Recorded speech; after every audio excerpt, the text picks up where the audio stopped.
Sandalaan.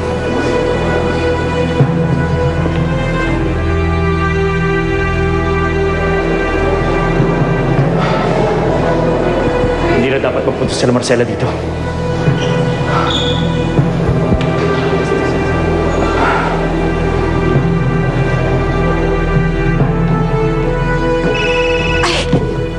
Cellphone talaga. Palagi ko nakakalimutan. Ay, naku, halika na, Marcela. Mahuhulit tayo. Eh, mami, tumatawag eh. Ay, naku, si Simon lang yun. Nagmamadali lang yun. Minamadali tayo. Tara na, tara na, tara na. Come on. Oh, sige, sige. Let's go, let's go.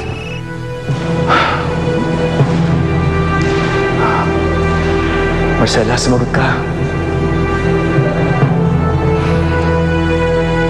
The program will start in about 5 minutes. So, masters, please get your pets ready. Ihanda na po ang mga aso, magsisimula na tayo sa loob ng 5 minuto.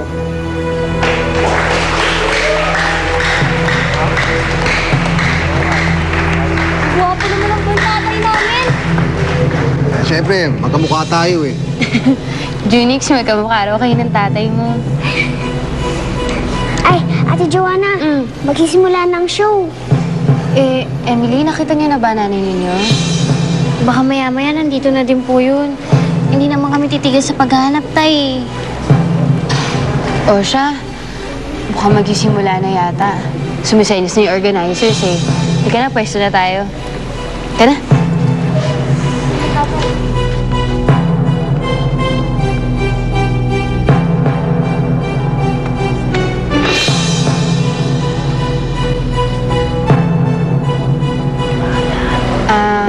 Excuse me ho. Pasensya na ho kayo pero dito ho kasi yung pwesto na aso namin. Tita Daisy!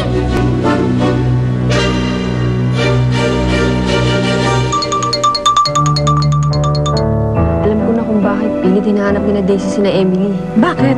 Dahil sa lotto ticket, tumama yung ticket na eh. Pero hindi nila alam na nanalo na sila. Mga bata, pinapasabi ng tatay ninyo na intindihin ninyo ngayon ay yung nanay ninyo. Paano kung wala dito si nanay? Paano kung hindi na talaga siya babalik? Let's go. Kanina pa tayo hinihintay ni Ana. Nangako ako sa kanya. At ngayon, ang last nating pet na magpapakita ng galing, si Bantay! Peklat, ang gagawin mo ha, ia-attack mo si Bantay. Tapos pipilayan mo siya. Kung hindi natin makukuha ang mga bata, pues, kukunin natin si Bantay. Peklat! Attack! Di ko man lamang